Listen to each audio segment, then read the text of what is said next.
우리 지역 소식을 보다 자세히 들여다보는 대구 경북 돋보기 순서 이어갑니다. 지난 9일 경북 북부권을 마지막으로 대구 경북 행정통합 권역별 대토론회 일정이 마무리됐습니다.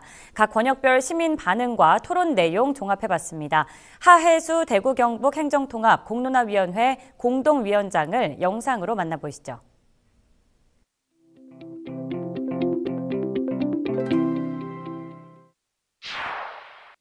이 대토론회는 지금까지 온라인 토론회를 통해서 주요 쟁점도 확인하고 또 논쟁이 심한 쟁점에 대해서는 두 가지 대안으로 좁혀왔습니다. 대토론회를 통해서 시도민들의 의견을 좀 더 청취하고 그걸 통해서 기본계획을 정치화시키고 또 쟁점이 되는 부분에 대해서는 통합시켜갈 그런 계획입니다. 행정통합 대토론회의 가장 큰 의의는 이 시도민들의 의견을 수렴하는 것입니다. 시도민들이 이 대통합에 대해서 어떤 의견이 있으신지 또 찬성 또는 반대 의견도 중요합니다만은 주요 쟁점에 대해서는 또 어떤 의견이신지 이것을 확인하는 것이 가장 중요하고요. 두 번째는 결국에 주민투표로서 주민이 결정해야 될 상황이기 때문에 주민들에게 충분한 정보를 줘서 주민들이 판단하는 데 있어서 도움이 되는 그런 기회가 된다는 점에서 의미가 있고요. 세 번째는 이 주민주도, 지방주도, 지금까지는 중앙정부 주도적으로 시도통합을 추진했습니다만은 지금 이번에는 지방정부 주도 또는 주민주도로 한번 해보자는 게 중요한 의미가 있습니다. 그래서 대토론회는 이번 정책 실험에 있어서 중요한 토론의 장이 된다고 봅니다. 네, 대구는 행정통합에 실익이 있는가에 대해서 상당히 의문을 많이 제기했습니다. 특히 대구광역시가 특례시로 좀 지위가 낮아진다는 대안에 대해서는 상당히 반대 기류가 심했습니다. 포항 쪽은 보니까 주민이 체감할 수 있는 그런 통합 효과가 있느냐 그런 걸 충분히 좀 담아내서 그래야만이 주민들이 판단할 것 같다 이런 의견이 많았고요. 그 다음에 이제 구미에서 할 때는 보니까 구미는 역시 공단지역이라 그런지 어떤 기업 유치라든지 일자리 창출 이런 것들, 그 다음에 공항, 통합공항에 상당히 기여할 것 같다 이런 긍정적인 측면이 있었고 좀 부정적인 기류는 역시 북부 지역을 포함해서 균형 발전에 충분히 이게 의미가 있겠는가 그런 확신을 좀 줘야 된다 이런 의견이 많았습니다. 일단은 행정통합이 이제 추진되는 배경 자체가 지역이 소멸이 가속화되고 있고 또 수도권 블랙홀 현상이 가속화되고 있고 또 청년들이 계속 빠져나가서 일자리 창출이라든지 기업 유치에 애로가 있습니다.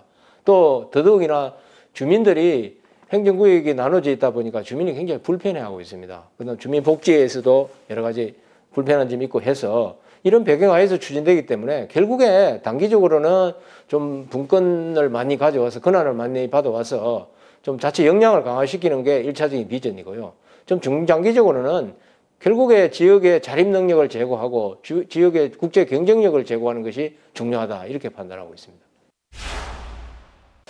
북부 지역은 이제 가장 우려하는 것이 도청사가 옮긴 지 얼마 안 됐는데 다시 통합되면 통합청사를 건설하게 되면은 이 도청사가 흔들리지 않을까, 이전되지 않을까 이런 걸 걱정하는 것 같아요. 그래서 대구 경북이 통합되면 굉장히 광대한 지역입니다. 이 광대한 지역에 있어서는 하나의 청사로서는 커버하기 어렵다. 그래서 두 개 청사는 필요하다 생각되기 때문에 이 도청사는 계속 입지시킨다는 게 기본 방침이고요.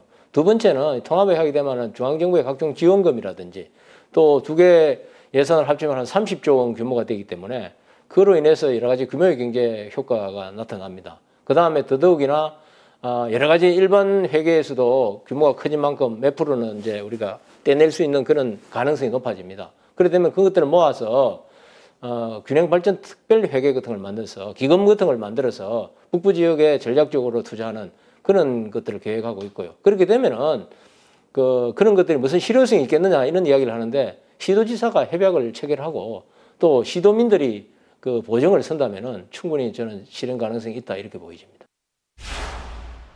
일단 이렇습니다. 지금까지 이제 주민 대표 기관인 시도의회, 시군구 의회들과는 좀 간담회 같은 게 좀 있지 않았습니다. 그래서 조금 더 이제 기본계획 초안이 물어있게 되면은 시도의회하고 또 시군구 의회하고 간담회를 밀도 있게 진행하고 또 더더욱이 나아가서는 시도민들을 아주 대표성 있게 표본 추출해서 수기형 공론조사를 실시합니다. 4월 말에.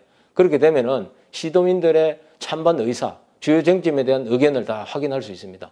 그걸 하고 그 다음에 덧붙여서 빅데이터 분석을 실시해서 이것들을 종합적으로 정리해서 시도지사에게 전달할 것입니다. 그러면 시도지사가 아마 이거 계속 추진할 수 있을 것인지 없을 것인지 판단할 수 있을 것입니다.